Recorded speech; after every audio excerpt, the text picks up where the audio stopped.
In the shadowed streets of Nazi-occupied Warsaw, danger was as constant as the cold wind that cut through the city's ruined buildings. For most people, simply surviving meant keeping your head down, blending into the background, and hoping you weren't noticed by the ever-watchful German patrols. But for one young Polish woman, survival wasn't enough. She had a mission. She had become part of the invisible network that made up the Polish resistance. Ordinary citizens transformed into extraordinary spies, couriers, and saboteurs. She wasn't a soldier in the conventional sense. But her courage and quick thinking would soon prove that even someone underestimated by both the enemy and the world could alter the course of events. Every day, she walked the streets with a careful rhythm, watching the soldiers as much as she watched her own steps. The occupation made every movement a potential risk, every glance a possible betrayal. Yet she carried within her an incredible secret. Documents containing details about the German V-2 rocket program, one of the most dangerous and advanced weapons of the war. These were not just papers. They were knowledge that could change the balance of power. Intelligence that the Allies desperately needed. And she carried them in the most unassuming way imaginable. Hidden in her shoe. The streets themselves were a labyrinth of danger, with checkpoints, random searches, and the constant presence of informants ready to turn in anyone suspected of resistance activity. But she moved with a kind of practiced calm, a rhythm learned through months of careful observation and countless small acts of courage. Every encounter with a German soldier was a test of her nerve. Every casual conversation a potential threat. And yet, she never hesitated. The stakes were enormous, but the risks didn't paralyze her. They sharpened her instincts. In a city where fear was the currency of survival, her bravery stood out not in dramatic gestures but in the quiet persistence of everyday heroism. She was one among many in the resistance, yet her role would become uniquely pivotal. The ordinary became extraordinary in her hands. A woman walking through occupied streets, carrying the fate of nations in the small, hidden space beneath her foot. Her story reminds us that courage isn't always loud, and heroism doesn't always wear a uniform. Sometimes, it fits in a shoe. Every mission she undertook felt like walking a razor's edge, where a single misstep could mean capture. Or worse. The V-2 intelligence she carried wasn't just sensitive. It was explosive in its significance. The Germans guarded the details of their rocket program with ruthless precision. And yet she had found a way to move their secrets under the noses of soldiers who believed women couldn't possibly be dangerous.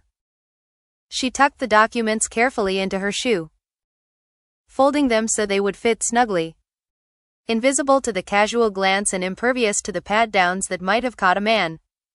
It was a small space for such enormous stakes, but it became the vessel of history. Each trip was a test of nerves. She navigated streets lined with checkpoints, always alert for the telltale signs of suspicion. A lingering gaze from a uniformed officer.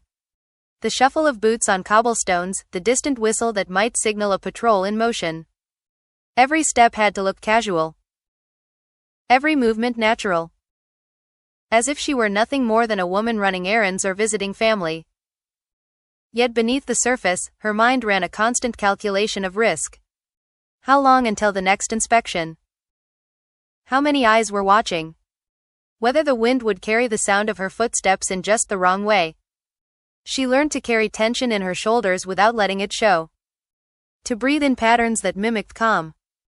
To smile when she could, and to disappear into the crowd when she had to. There were moments that felt impossibly close to disaster. Times when a soldier's hand brushed near her ankle, and she felt the papers shift, threatening to betray her. Each brush of danger sent her heart racing, but she never faltered. Years later, she would remember the way the city seemed to hold its breath with her, as though Warsaw itself knew the importance of what she carried. Every alley, every corner, every tram ride became part of an intricate choreography of survival and subterfuge. What made her actions extraordinary wasn't just the ingenuity of hiding the documents. but the quiet courage required to execute such a plan day after day. She moved through occupied territory with the poise of someone who understood that lives and history itself depended on her success. And she did it without fanfare, without recognition, and without the protection of a uniform or a gun. It was a different kind of battle, fought with nerves, wit, and unshakable courage. One small step at a time, with the weight of an entire war tucked beneath her shoe. The intelligence she carried in her shoe didn't just sit quietly in a drawer or vanish into a forgotten archive. It changed the course of decisions, the trajectory of lives, and the way the Allies approached the threat of the V-2 rockets. When her carefully smuggled documents finally reached the hands of the resistance network and, eventually, Allied intelligence, they provided a rare glimpse into the inner workings of one of the most feared weapons of the war. The information allowed scientists and military planners to better understand the scope of the German program, to anticipate attacks, and, in some cases, to prevent disasters that could have cost countless civilian and soldier lives.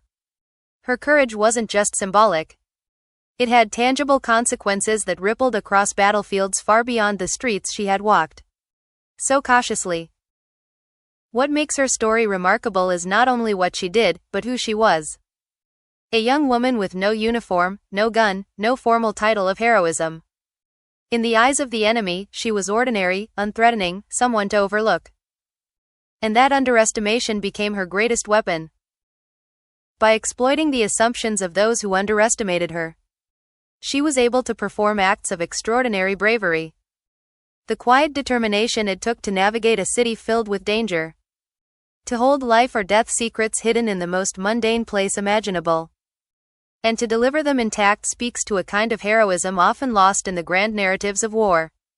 She reminds us that ordinary people, underestimated by circumstance and by society, can still shape history in profound ways. Her legacy also illuminates the broader story of the Polish resistance, a movement composed not only of soldiers and officers, but of couriers, typists, and ordinary citizens who risked everything for the sake of freedom. Every step she took, every risk she accepted, became part of a larger network that challenged one of the most brutal regimes in history. Without people like her, the Allies might have faced even greater devastation from the V-2 campaign, and countless lives could have been lost. In the years after the war, her story was not widely celebrated, and she returned to her life quietly, a witness to the horrors she had helped avert. Yet history remembers, in its quiet way, the impact of small acts of courage. Her journey, smuggling secrets beneath her shoe, moving through danger with grace and intelligence, and helping to turn the tide, serves as a testament to the power of ordinary individuals to do extraordinary things, proving that heroism does not always wear a uniform, and sometimes it fits in a shoe.